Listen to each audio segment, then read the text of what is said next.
Well, Moon Gang, we have ignition. Both Tesla and Nio look as if they're about to skyrocket even higher. Tesla appears to be gunning for a new all-time high, while Nio is preparing for an official breakout. In this video, I will be doing a technical breakdown of both stocks where I map out the key levels of support and resistance that will be in play for the remainder of the week. But before I get into all of that, I have two quick announcements for you. First, the Webull promotional deal will be ending in a couple days, so if you want 4 free stocks, there's a link in the description of this video. And if you want a 5th free stock, there's also a link to Robinhood. And second, in 2021, I want to bring you even better content that you truly enjoy. I'm thinking about starting a series where I actively trade an account and share all those details with you, and I'm also considering getting into live streaming. Basically, let me know in a comment below what you would benefit from the most. I'm open to considering any ideas. If you haven't already, don't forget to join the Moon Gang by hitting the subscribe button and turning on the notifications so you don't miss any of those upcoming videos. And now, with all of that out of the way, let's get started. Before we jump into the charts, I wanted to quickly share why Tesla stock hit a new all-time high today. Basically, it dealt with strong delivery expectations. Tesla stock is pushing higher on people trying to figure out if it can hit its delivery target with only a few days left in the quarter. As we've been reporting over the last few weeks, Tesla aims to deliver a record number of vehicles this quarter to achieve 500,000 deliveries in 2020.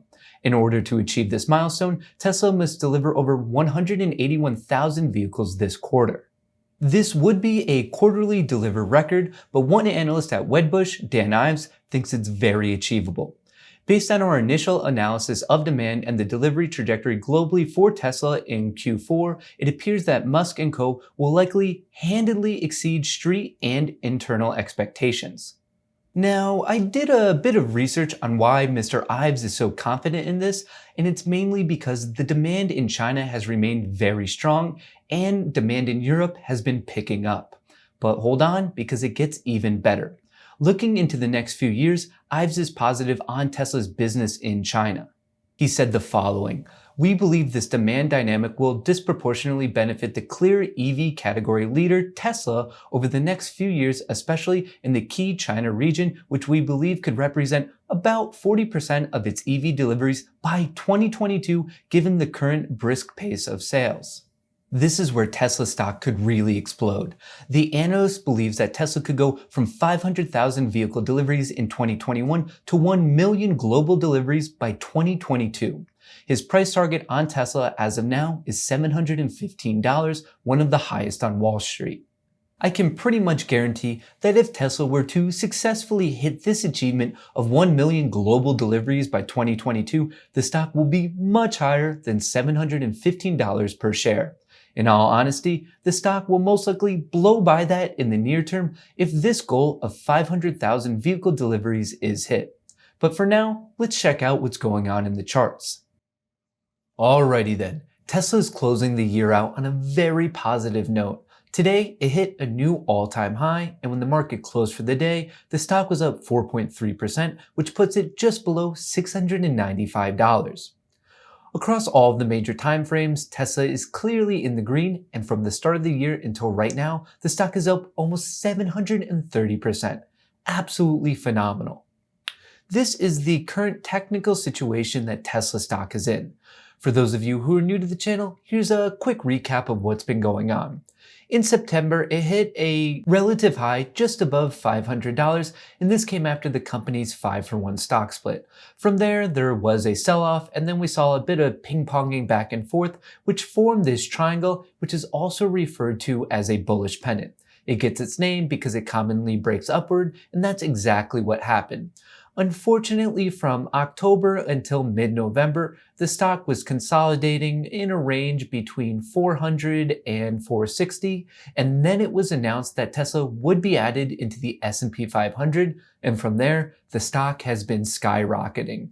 In fact, from the announcement until now, Tesla is up an incredible 71%. Today was actually double good news for Tesla investors. Not only did the stock hit a new all-time high, but it was also an official technical breakout of this trend line. This time, let's hope that it wasn't a fake out breakout like last time. From a technical perspective, it's kind of difficult to call out the new levels of resistance because the chart hasn't developed in this region, so we'll have to let price discovery play itself out. With that being said though, it is always useful to pay attention to the key psychological levels, so I would recommend watching to how Tesla reacts to $700 and then $750. As of now, I am heavily favoring the bull camp because, well, the chart is pretty bullish. But I do want to bring one thing to your attention. If you take a look at the RSI, you'll notice that the last relative high compared to this one, even though the stock has a greater value, the RSI doesn't. This is referred to as bearish divergence, and it's commonly a sign that a future decline or at least a period of consolidation could be coming.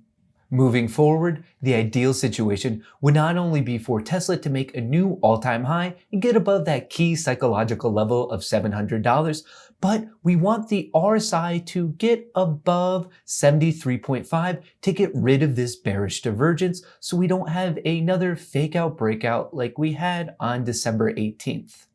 Now, to get a slightly different take on all of this recent action and what might come next, let's check out the 4-hour chart.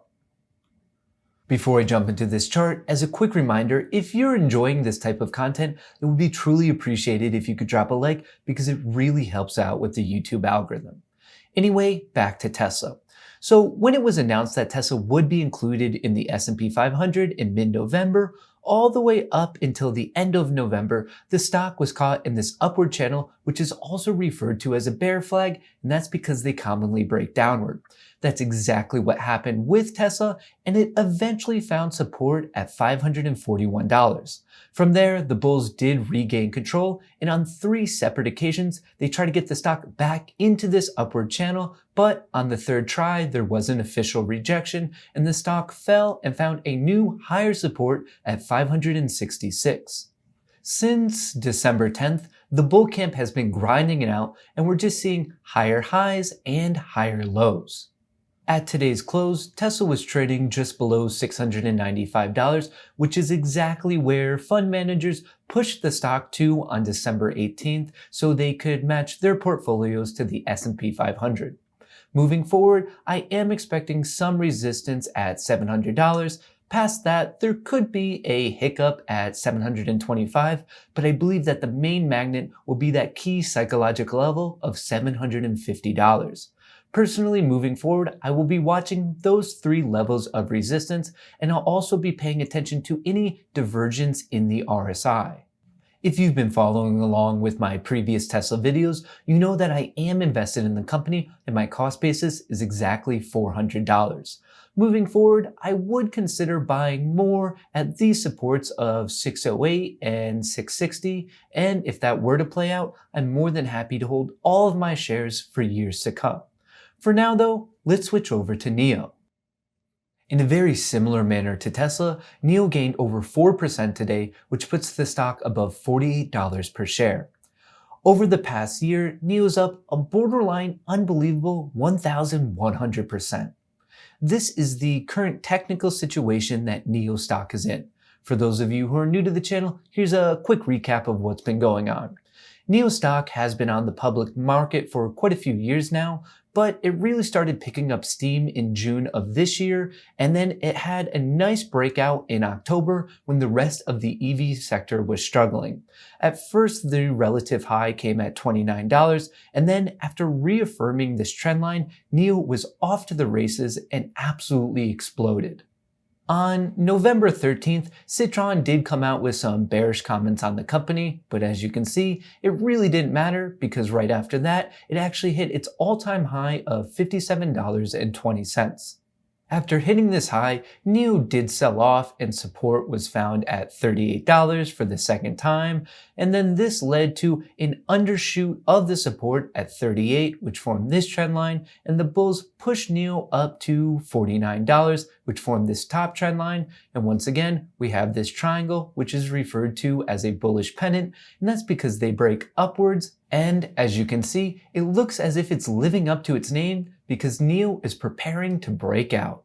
As a quick point of clarification, I wouldn't say that this breakout is confirmed yet. In reality, I'm waiting to see how NIO reacts to the previous resistance just below $50. If the bulls successfully pass this test, that would then set up another test of 54, which was resistance in mid-November, and then past that, of course, we have the all-time high. Now, I do think that the likelihood of this happening is pretty low, but if this breakout is rejected, you should know that the closest support would come at 45.3. Past that, we have 42.5, and then from there is quite a bit of demand in the region between 38 and 41. In terms of the RSI, unlike Tesla, NIO has quite a bit of room to run, which makes me very confident in its ability to test this resistance of 49.4. Once the stock gets there, we'll have to let the bulls and bears battle it out so they can decide the next major leg, whether that's up to 54 or back down to 45. To get a better idea of who might win this fight, let's check out the 4-hour chart. From the end of October up until mid-November, NIO stock was in this upward channel, and that eventually broke down, most likely because of Citron's bearish comments, and then we saw the formation of this triangle. After building a foundation at the $45 price level, there was a breakout and rally to the current all-time high, and since then, we've essentially just seen more consolidation and the formation of this oblong triangle in white, and now we're seeing the start of a potential breakout. As you can see, today NIO closed right at the bottom of this region of resistance. The bull camp definitely has their work cut out for them because in this region alone, NIO was rejected 4 different times. Now, obviously when it comes to the stock market, literally anything could happen, but I do think that this time will be a bit different because the attempt is coming after a period of consolidation rather than expansion, which we saw twice before. Unfortunately for me, unlike Tesla, I am not invested in NIO. If you watched my most recent NIO video, you know that I was trying to buy as close to 42 as I could, and the opportunity just didn't present itself. With that being said though, I am attempting to kick 2021 off with a bang because I bought quite a few NIO call options. Some of them expire on January 8th and their strike price is $48, and then I have even more for January 15th with a strike price of $55. Overall, I do think these will be pretty profitable because NIO has their NIO Day event on January 9th, and I think there will be quite a run-up to that event. Moving forward, from a technical perspective, I would highly recommend paying attention to how NIO reacts to this resistance at 49.40 and also be on the lookout for any divergence in the RSI. And then from more of a fundamental perspective, make sure to pay attention to the NIO Day event on January 9th, and also the company will be releasing their delivery numbers sometime in early January. Personally, I am very bullish on both NIO and Tesla in the long and short term. With that being said though, I would love to get your thoughts on both of those stocks. Do you agree with me, or do you think that I'm overlooking something? Also, don't forget to let me know about what type of content you would like to see from this channel moving into 2021. If you enjoyed this video, don't forget to drop a like, and if you haven't already, don't forget to join the Moon Gang by hitting the subscribe button and turning on your notifications. All of that support really helps this channel out. Thanks for watching, and until next time, best of luck in the markets.